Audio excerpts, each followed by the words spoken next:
आप सबका बहुत बहुत स्वागत। साथियों, इंडिया गठबंधन अपना पहला चुनाव लड़ने जा रहा है, पहला मैच खेलने जा रहा है। 18 जनवरी को होने वाला चंडीगढ़ मेयर चुनाव कोई आम चुनाव नहीं है। ये इस देश की राजनीति की तकदीर, तस्वीर, दशा और दिशा बदलने वाला चुनाव है। और ये चुनाव हमारा मानना है कि आने वाले 2024 के लोकसभा चुनाव की नींव रखेगा।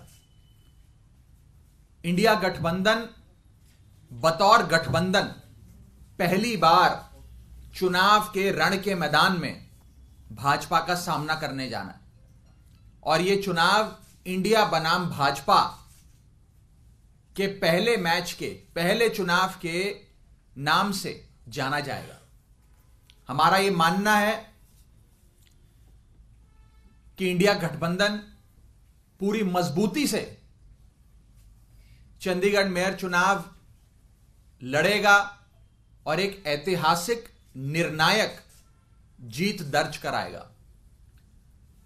आप इस आम चुनाव, इस चंडीगढ़ मेयर चुनाव को कोई साधारण आम चुनाव मत मानिए। यह एक ऐसा चुनाव है जिसमें पहली बार मुकाबला सीधा इंडिया बनाम भाजपा होने जा रहा है। और हमारा यह मानना है कि जीत दर्ज कराने के बाद इंडिया गठबंधन का यह जीत रूपी रथ चंडीगढ़ तक ही सीमित नहीं रहेगा। यह कश्मीर से लेकर कन्याकुमारी और मणिपुर से लेकर मुंबई तक जाएगा। जब जब टीम इंडिया का सामना देश की, दुनिया की किसी भी टीम से हुआ, हमेशा भारतवासियों ने टीम इंडिया को जिताया। हमारा यह मानना है कि 18 जनवरी के चंडीगढ़ चुनाव में भी भारतवासी एकजुट होकर इंडिया को जिताएंगे। और इस चुनाव के उपरांत स्कोर कार्ड होगा इंडिया 1, भाजपा 0। हमारा यह मानना है कि इंडिया गठबंधन की 18 जनवरी को होने वाली क्लीन स्वीप के बाद यह एक 2024 के लोकसभा चुनाव के लिए आगाज होगा। मैं फिर से दोहरा दूं, इंडिया गठबंधन का भाजपा से पहला मुकाबला, इंडिया गठबंधन का भाजपा से पहला मुकाबला जो 18 जनवरी को होने जा रहा है, यह 2024 के लोकसभा चुनावों का आगाज होगा, कर्टन रेजर होगा। और यह एक टोन सेट करेगा कि आने वाले जो भी चुनावी मुकाबले होंगे इंडिया बनाम भाजपा, उसके क्या नतीजे होंगे। मेरा यह मानना है कि यह एक और बड़ी चीज साबित करेगा। वो ये है कि जब इंडिया गठबंधन मिलकर चुनाव लड़ता है तो 1 और 1 2 नहीं, 1 और 1 11 होता है। यह चंडीगढ़ का 18 जनवरी का चुनाव सिद्ध करेगा।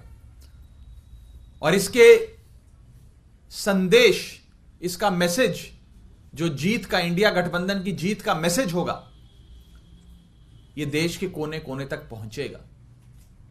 लोगों को जो आज एक तानाशाह निकम्मी भाजपा सरकार से मुक्ति चाहिए,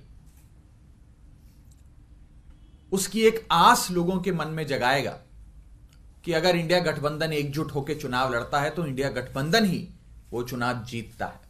और इंडिया से जो जो टकराएगा वो चूर चूर हो जाएगा। ये मैसेज इस चुनावों से अवश्य निकलेगा। 18 जनवरी को चंडीगढ़ में भारतीय जनता पार्टी की जो आज निकम्मी और तानाशाह बादशाहत है, उससे चंडीगढ़ के लोगों को छुटकारा मिलेगा। इंडिया गठबंधन वो छुटकारा दिलाएगा। और 2024 में केंद्र में बैठी तानाशाह और निकम्मी भाजपा सरकार से भी देश की जनता को इंडिया गठबंधन ही छुटकारा दिलवाएगा। तो आने वाला ये चुनाव बेहद निर्णायक होने जा रहा है और हमारा ये मानना है कि इंडिया गठबंधन का पहला मुकाबला, पहली चुनावी फाइट जो भाजपा से 18 जनवरी को होने जा रही है, ये 2024 के चुनाव का आगाज करेंगी। इसके संदर्भ में कोई सवाल हो तो आप पूछ सकते हैं। ये क्या इसका भी आधार बनेगा कि पंजाब में आने वाले समय में आम आदमी पार्टी और कांग्रेस का लोकसभा के लिए भी गठबंधन हो पाएगा? देखिए, इंडिया गठबंधन एक ऐसा गठबंधन है जिसमें देश की तमाम पार्टियों ने, राजनीतिक दलों ने, राजनेताओं ने अपनी व्यक्तिगत महत्वाकांक्षा और अपनी व्यक्तिगत मतभेद, मनभेद दरकिनार कर कर साथ आने का फैसला लिया, देश हित में फैसला लिया। अब सीटों का बंटवारा कौन से राज्यों में होगा, कौन से में नहीं होगा, कौन से राज्यों में रणनीति के तहत साथ आकर लड़ा जाएगा और कौन से राज्यों में रणनीति के तहत भिन्न भिन्न प्रकार से लड़ा जाएगा, यह फैसला सीट शेयरिंग की जब पूरी बातचीत है वो समाप्त हो जाएगी, उसके बाद लिया जाएगा। आज सीट शेयरिंग पर नॉन स्टॉप रेगुलर कमेंट्री करना उचित नहीं है। मैंने पहले भी कहा था कि जैसे क्रिकेट मैच में आप देखते हैं कि बॉल बाय बॉल कमेंट्री होती है, सीट शेयरिंग की बातचीत में, संवाद में इस प्रकार से बॉल बाय बॉल कमेंट्री नहीं हो सकती, वो संभव नहीं है। लेकिन जैसे ही कोई महत्वपूर्ण फैसला लिया जाएगा उसकी जानकारी अवश्य आप सबसे साझा करेंगे। But is this outcome of Mr. Arvind Kejriwal's meeting with Rahul Gandhi and Mallikarjun Kharge at Mr. Kharge's residence? देखिए, मेरे नेता और दिल्ली के मुख्यमंत्री आदरणीय अरविंद केजरीवाल जी की एक बहुत ही महत्वपूर्ण बैठक कांग्रेस के राष्ट्रीय अध्यक्ष मल्लिकार्जुन खड़गे साहब और कांग्रेस पार्टी के बड़े नेता राहुल गांधी जी के साथ हुई। बैठक बहुत ही महत्वपूर्ण है, उसमें कई विषयों पर चर्चा हुई और साथ आकर चुनाव लड़ने का जो संकल्प है वो और मजबूत हुआ। मेरा अपना यह मानना है कि अगर इंडिया गठबंधन की पार्टियां और खास करके ये दो पार्टियां साथ आती हैं तो भाजपा के लिए एक और एक दो नहीं, एक और एक 11 का जो हमारी ताकत है वो एक और एक 11 हो जाएगी, उसका सामना भाजपा को करना पड़ेगा। सर, मेयर पद पे आम आदमी का होगा या डिप्टी? मेयर आम आदमी पार्टी का और 2 डिप्टी मेयर, सीनियर और डिप्टी मेयर वो कांग्रेस के। सर, सुंदरकांड करने जा रहे हैं पूरी दिल्ली में, पर इसमें ओवैसी ने बड़ी आपत्तिजनक टिप्पणी की और कहा है कि आरएसएस के छोटे इंचार्ज हैं और साहबानों की बात की इस तरह से। देखिए, मैं किसी अन्य नेता ने कोई टिप्पणी करी उस पर कोई और टिप्पणी नहीं करना चाहता। जिसने जो टिप्पणी करी वो उसको मुबारक। लेकिन सर, उन्होंने कहा है कि सबको, उन्होंने ये कहा है कि आरएसएस का छोटा रिचार्ज, जैसा कि मैंने कहा, कोई शख्स कोई टिप्पणी कर रहा है उस पर मैं टिप्पणी करूं, मुझे मैं इन सारी चीजों से बचता हूं। मैं एक उन्होंने ये बात दोहराई है, आप लोग कहते हैं, उन्होंने कहा है कि 22 जनवरी को प्राण प्रतिष्ठा का जो कार्यक्रम है उसकी वजह से आप दिल्ली में सुंदरकांड। हम तो, मैं बस इतना ही कहना चाहूंगा कि अरविंद केजरीवाल जी प्रभु श्री राम के परम भक्त हैं और वे अपने जीवन का कोई भी बड़ा काम है या कोई नए काम की शुरुआत करते हैं तो बजरंग बली के और प्रभु श्री राम के चरणों की धूल अपने माथे पे लगा के करते हैं। उन्होंने दिल्ली में श्रवण कुमार बनके हजारों बड़े बुजुर्गों को तीर्थ यात्रा करवाई। उन्हें वाराणसी से लेकर दरबार साहब से लेकर अजमेर दरगाह शरीफ तक हर जगह मत्था टकवाया, वहां पे उनके दर्शन करवाए। और मैं किसी अन्य नेता द्वारा अरविंद केजरीवाल जी पर लगाए गए आरोप या इस पर टिप्पणी करना उचित नहीं समझता। मुझे नहीं लगता कि हमें किसी और नेता से सर्टिफिकेट लेने की आवश्यकता है। लेकिन राघव जी, क्या आप लोग कोऑप्ट भी कर रहे हैं या एक तरह से काउंटर करने की कोशिश कर रहे हैं बीजेपी का जो राम मंदिर और प्राण प्रतिष्ठा पे नैरेटिव? मैंने जो जवाब देना था मैंने दे दिया इस विषय पे। क्या फॉर्मल इनविटेशन आ गया है राम मंदिर? मेरे अभी मुझे ऐसी कोई जानकारी नहीं है और जैसे ही कोई जानकारी आएगी आपको बताएंगे। अगर आता है तो जाएंगे क्या? जब आएगा तो आपको बताएंगे। 18 का समन भी है सर, उस पर भी वकीलों से चर्चा हो रही है। आपको 18 तारीख के और करीब आके अवश्य उस पर भी जो फैसला पार्टी लेगी, माननीय मुख्यमंत्री जी लेंगे, अपने वकीलों से सलाह कर उस बारे में भी बताया जाएगा।